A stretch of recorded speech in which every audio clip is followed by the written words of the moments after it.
What's going on, guys? Welcome to today's video. I know I'm in the same outfit with the same exact backdrop and setup from our last video, so I apologize if that's something that bothers you. Try and get over it.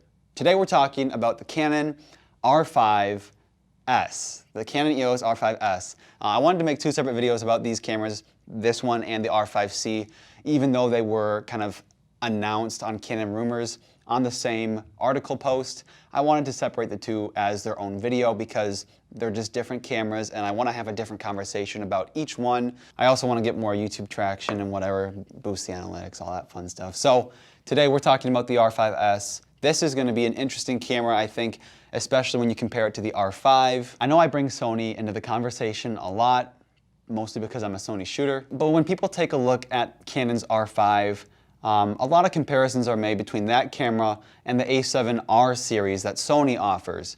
So offering higher resolution with some pretty fantastic shooting modes and capabilities in the camera. A lot of reviewers and YouTubers that I've seen have deemed the R5 to be almost and basically the perfect photo camera. It achieves an almost perfect harmony between having a high resolution sensor, also having excellent color rendition, dynamic range, high-speed shooting modes, and fantastic autofocus, things that make a photographer's job just a little bit more streamlined so that they can focus on the things that really matter, which are composition and also communication between you and the subject, or if you're not shooting a subject, I don't know, I'm just kind of talking because I'm not like a real photographer. So one thing that I did mention in the previous video about the EOS R5C was that Canon has been working on, and they currently are working on, a new heatsink technology, trying to develop that to include inside of both of their newly unofficially announced cameras to ensure that you don't run into any heat problems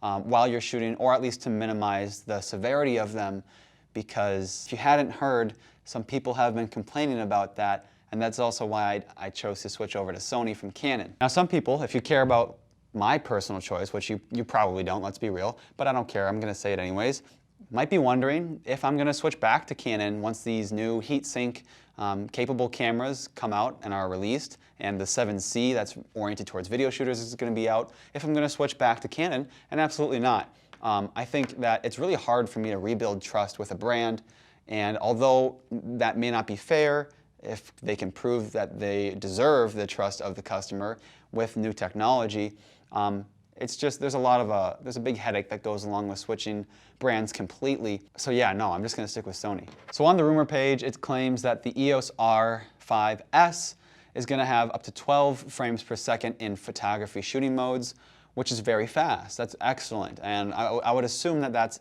in the continuous shooting mode, taking advantage of a raw image quality, but also having the ability to keep autofocus up with that. I think that's just a very current standard that all new cameras need to be able to do, is to have excellent autofocus, not be sacrificing in that department while accomplishing and achieving these high-speed photo-taking capabilities.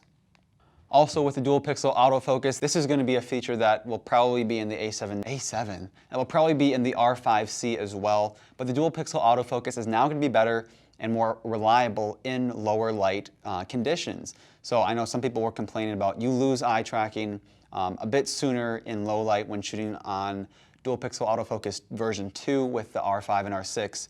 Faster, you lose it more quickly than the A7S III does when shooting in low light. So Canon is planning on addressing that and fixing that for these two cameras. But if you remember the 5DS DSLR, that was kind of a mind-boggling high-resolution camera, I guess, for the time.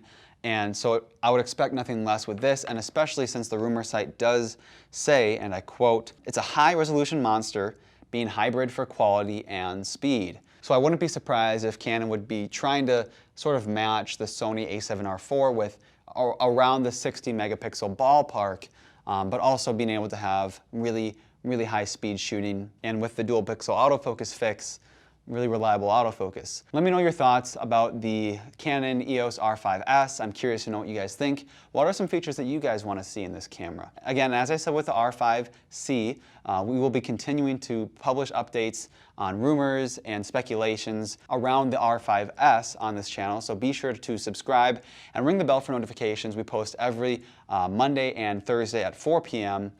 my time in Minnesota. Thank you guys so much for watching. Give this video a like. We'll catch you in the next one.